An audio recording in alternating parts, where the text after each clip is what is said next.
So hi guys, welcome to Anjali TV. So hi madam. Hi అండి. మామూలుగా నాకు అంటే మీ పేరు ఎంత ఇష్టం, గౌరీ పూజ అని అంటారు కదా కొన్ని పూజలు, అలాగే మీ పేరు ముందు ఆ గౌరీ అనేది నాకు చాలా ఇష్టం మేడం. అండ్ రైటర్ పద్మభూషణ్ మ్యాడ్లో మాత్రం మీ డ్యాన్స్ నెక్స్ట్ లెవెల్. ఇప్పుడు ట్రూ లవ్, ఇందులో డ్యాన్స్ పర్ఫార్మెన్స్ ఎంత ఉండబోతుంది, అసలు స్టోరీ ఏంటి, కాన్సెప్ట్? అంటే ఇది వెరీ లైఫ్కి రియలిస్టిక్గా ఉండే సినిమా అండి. సో కట్ చేస్తే సాంగ్ ఎక్కడో ఫారెన్లో అనే కాన్సెప్ట్ అయితే లేదు.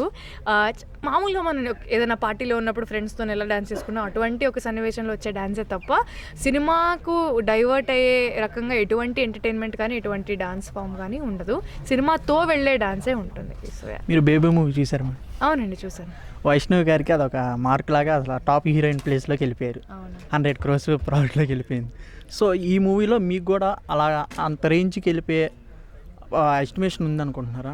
నేను అలాంటిది ఏమి ఇప్పుడే ఎస్టిమేట్ చేసుకోలేదండి. అంటే సినిమా ఫస్ట్ ఒక ఆర్టిస్ట్గా నేను చేసినప్పుడు నాకు కథ నచ్చిందా, ఆ పాత్ర నేను పోషించగలనా, నాకు ఆ క్యాలిబర్ ఉందా. ఎందుకంటే ఒకవేళ లేకపోతే నాకు తెలుసు కదా నేను ఏం చేయగలను ఏం చేయలేను. నేనేదో చేద్దాం అనుకుని వెళ్ళి అక్కడ చేయలేక సినిమాని చెడగొట్టి నా కెరీర్ని చెడగొట్టుకుని నేను ఇలాంటివి అయితే చేయను. సో నాకు నిజంగా చాలా రిలేటబుల్ అనిపించింది. నేను చేయగలను, నాకు చాలా నమ్మకం వచ్చింది కథ పైన.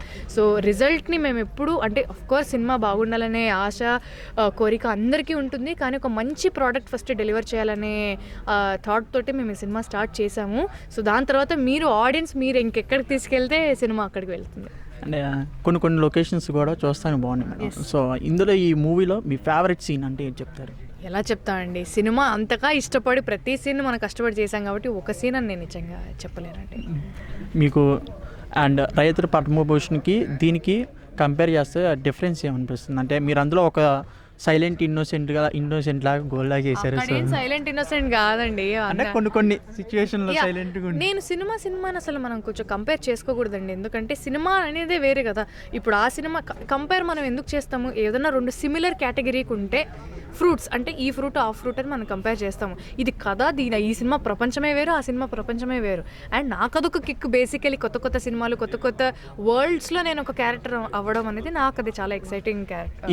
ఈ మూవీ చేసేటప్పుడు మీకు ఏదైనా టఫ్ సీన్ ఏదైనా అనిపించింది మేడం షూటింగ్లో? ఖచ్చితంగా అండి, కొన్ని అనిపించే, కానీ ఇప్పుడు నేను అవి రివీల్ చేయలేను. మీరు సినిమా చూసిన తర్వాత మీరే తెలుసుకుంటారు. అండ్ కొన్ని బీప్ సౌండ్లు వేశారని ఇన్నాళ్ళు మారుతి గారు కూడా చెప్పారు. సో అలాంటి ఆ డైలాగులు మీతో మాట్లాడేటప్పుడు సన్నివేశాల్లో జరిగి ఉన్నాయి అంటే మూవీలో? అంటే నాకు అర్థం కాదు. కొన్ని బీప్ సౌండ్లు అవి వేసారని చెప్పారు కదా, అవి మీ దగ్గర వేసే డైలాగుల్లో ఉందా అని అంటున్నా? మూవీలో మీతో మాట్లాడే కోపంలో హీరో గారు తిట్టే ఆ సన్నివేశాలు మీ ఎదురు జరిగే సిచ్యువేషన్లో ఉన్నాయా అని అంటున్నాను మేడం. కొన్ని చోట్ల ఉన్నాయండి, 1-2 ప్లేసెస్లో. సో మరి హీరో గారు మీ తోడుగా, సో సార్ కొంచెం సైలెంట్గా భయపడుతున్నారు చూస్తుంది ఇంటర్వ్యూస్లో కూడా.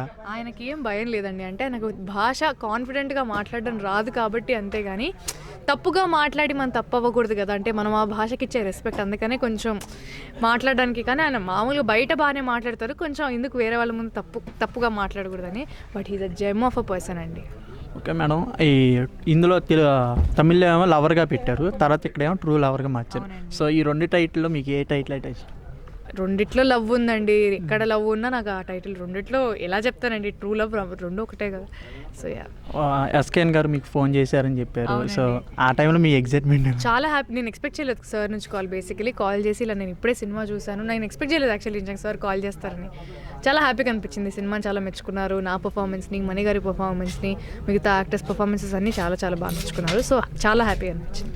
ఈ మూవీ ఫస్ట్ తమిళ అనుకున్నారు, తెలుగులో అనగానే మీరు ఎలా ఫీల్ అయ్యారు? ఆఫ్కోర్స్ అండి, నేను ఒక తెలుగు అమ్మాయిని అయ్యండి తమిళ్లో ఒక సినిమా చేశాను. ఇంకా అది కరెక్ట్ అదే టైం మళ్ళీ తెలుగులో రిలీజ్ అవుతుందంటే నాకు ఎలా ఉంటుంది మీరే చెప్పండి.